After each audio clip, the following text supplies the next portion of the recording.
नमस्कार दोस्तों, मैं विनीता ठाकुर स्वागत करती हूं आपका एग्ज़ाम व्यू के ऑफिशियल यूट्यूब चैनल पर। जैसा कि दोस्तों आप जानते हैं कि एग्ज़ाम व्यू में प्रतियोगी परीक्षाओं की तैयारी करवाई जाती है। ठीक है, तो आज की जो हमारी वीडियो है वो भी प्रतियोगी परीक्षा से संबंधित है, लेकिन इसके विषय में जानने से पहले मैं अपने बारे में आपको थोड़ा सा बता देती हूँ। मेरा नाम विनीता ठाकुर है, मैं हमीरपुर डिस्ट्रिक्ट से बिलोंग करती हूँ, लेकिन वर्तमान काल में मैं धर्मशाला में रहती हूँ और पिछले 7 साल से मैं टीचिंग लाइन में ही हूँ। ठीक है, 6 साल तक तो मैंने ऑफलाइन टीच करवाया है, लेकिन 1.5 साल से जो वो ऑनलाइन जो है वो हम टीच करवा रहे हैं। ठीक है, तो उसमें जो मेरे विषय रहे हैं वो रहे हैं हिंदी ग्रामर, हिंदी लिटरेचर और एचपी जीके। आज मैं आपके लिए लेके आई हूँ हिंदी ग्रामर, जैसे जो टीजीटी है और जेबीटी का टेट और कमीशन का क्या पाठ्यक्रम रहता है उसके बारे में मैं आज आपको जानकारी दूंगी। ठीक है, अब देखो दोस्तों, यहाँ पे आपने ऐसा सोचना शुरू नहीं करना है कि अभी तो टेट का रिजल्ट आया है तो हम कमीशन के बारे में, सिलेबस के बारे में पढ़कर अभी इतना जल्दी क्या करेंगे, लेकिन ऐसा नहीं है। मैं आपको यहाँ पर एक बात क्लियर कर देती हूँ कि पीछे वाला जो हमारा कमीशन हुआ था ना, वो हुआ था हमारा नवंबर 2020 में, तो अब चला है हमारा अगस्त 2021। मतलब हर एक साल छोड़कर जो है वो कमीशन आता है, तो ये साल तो हमारा निकल गया है, तो मतलब ये हम होप रख सकते हैं कि दिसंबर के लास्ट जैसे में कमीशन की नोटिफिकेशन आ सकती है। तो हमने जो अपनी तैयारी ना आज से ही शुरू करनी है। ऐसा नहीं है कि नोटिफिकेशन आएगा उसके बाद हम सिलेबस देखेंगे उसके बाद हमने तैयारी शुरू करनी है, तो फिर जितना टाइम एक टेस्ट की तैयारी के लिए चाहिए होता है ना, उतना टाइम हमारे पास नहीं आ पाता। ठीक है, इसीलिए जो है एग्ज़ाम व्यू आपके लिए बहुत जल्दी और शुरू में ही आपकी क्या है तैयारी इस तरह से करवा देना चाहता है कि जब भी नोटिफिकेशन आए तो आपका 50% सिलेबस तो हो गया हो। ठीक है, उसके बाद जो है देखो, सिलेबस पढ़ना ही हमारी जिम्मेवारी नहीं होता, सिलेबस हमने पढ़ना है, उसके बाद रिवीजन होगा, मॉक टेस्ट होंगे। ठीक है, टेस्ट सीरीज चलेगी, आपकी प्रैक्टिस टेस्ट चलेंगे, तब जाके आप रेडी होंगे एक कमीशन देने के लिए। टेट और कमीशन का जो सिलेबस होता है ना, बेशक होता वो एक ही टॉपिक्स पे डिपेंड है, लेकिन उनके पूछने का तरीका अलग अलग होता है। जिनका टेट क्लियर नहीं हुआ है या फिर जो कमीशन की तैयारी कर रहे हैं, तो उन्होंने हर टॉपिक इस तरह से रेडी करना है कि उस टॉपिक में से एग्जामिनर कैसे भी घुमा फिरा के क्वेश्चन पूछे, आप सही पर ही टिक करके आए।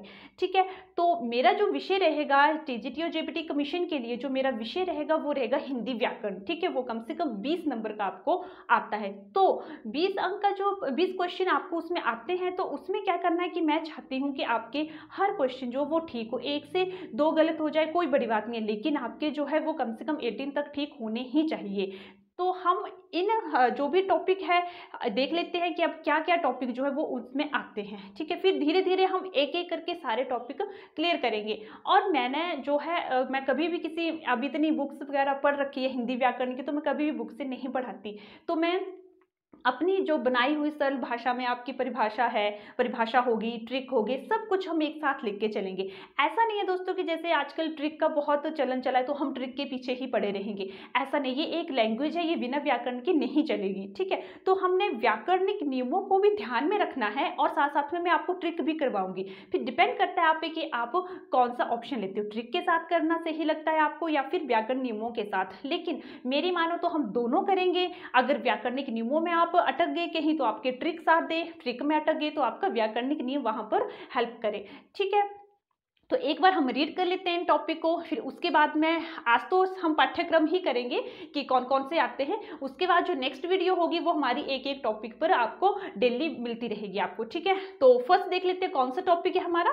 संज्ञा, सेकंड सर्वनाम, विशेषण, उपसर्ग, प्रत्यय, पर्यायवाची, लिंग वचन, तत्सम तद्भव, कारक, काल, संधि, समास, विलोम, शुद्ध वर्तनी, अनेकार्थक शब्द, रस, मुहावरे, लोकोक्तियां, वाक्यांशों के लिए एक शब्द। ठीक है, तो ये विषय जो है ये टॉपिक्स रहेंगे हमारे कमीशन की तैयारी के लिए, जो हम 1 बाय 1 करके सारे करेंगे। ठीक है, और इसमें एक बात याद रखनी है दोस्तों कि ये जो मैं करवा रही हूँ साथ साथ में आपने सिलेबस तो खासकर सिलेबस जरूर नोट कर लेना, क्योंकि हम किसी भी एग्जाम की तैयारी बिना सिलेबस के जाने नहीं कर सकते।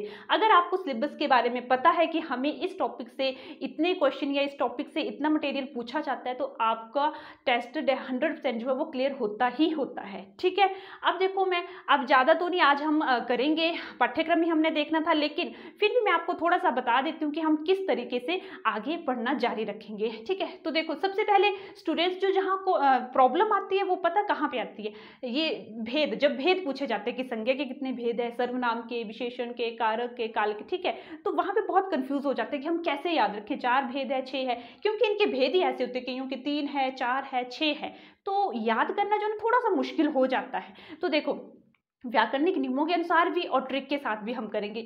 तो अभी हम सर्वनाम और विशेषण, दो चीजें ले लेते हैं हम, सर्वनाम और विशेषण।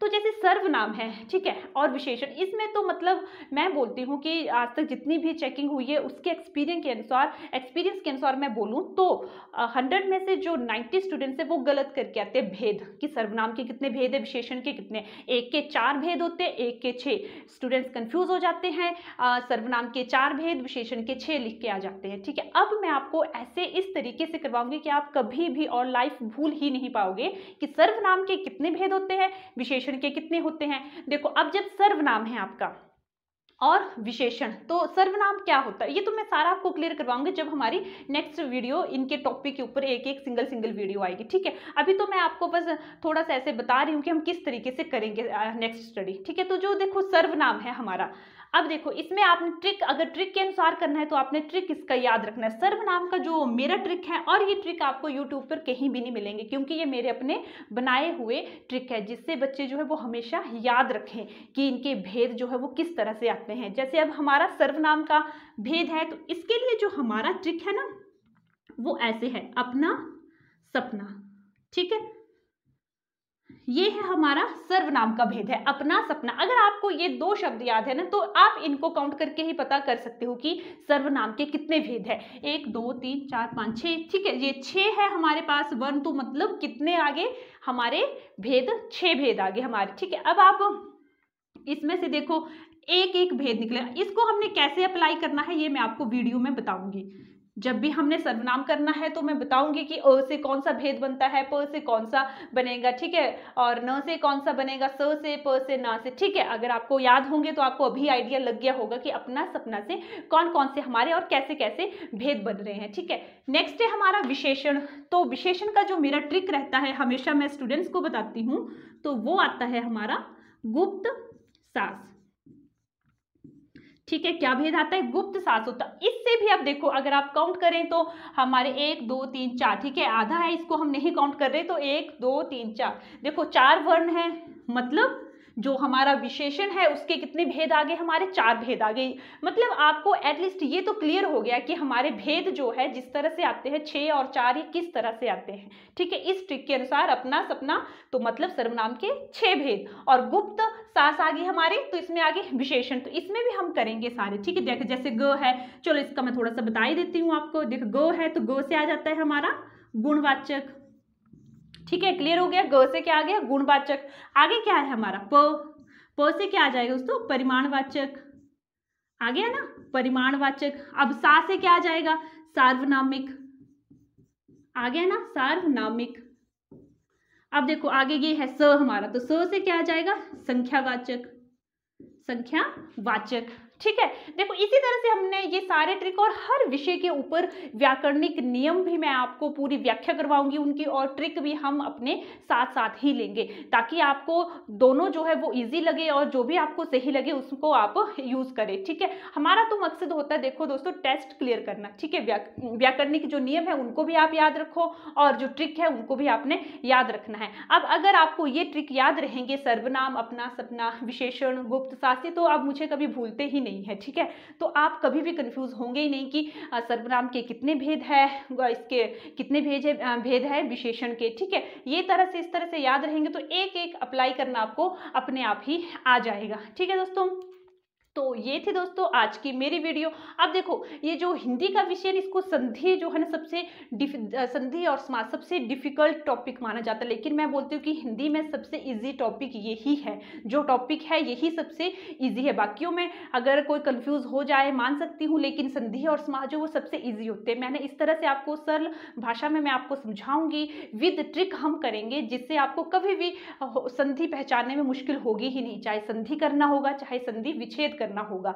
ठीक है, तो ये थी आज की मेरी वीडियो जिसमें मैंने थोड़ा सा आपको बताया कि टीजीटी और जेबीटी टेट कमीशन की किस तरह से हम तैयारी करेंगे हिंदी विषय के ऊपर। ठीक है, बहुत जल्दी मिलूंगी मैं नेक्स्ट वीडियो के साथ, तब हम एक एक टॉपिक सारे क्लियर करेंगे। ठीक है, तब तक के लिए धन्यवाद, टेक केयर, जय हिंद।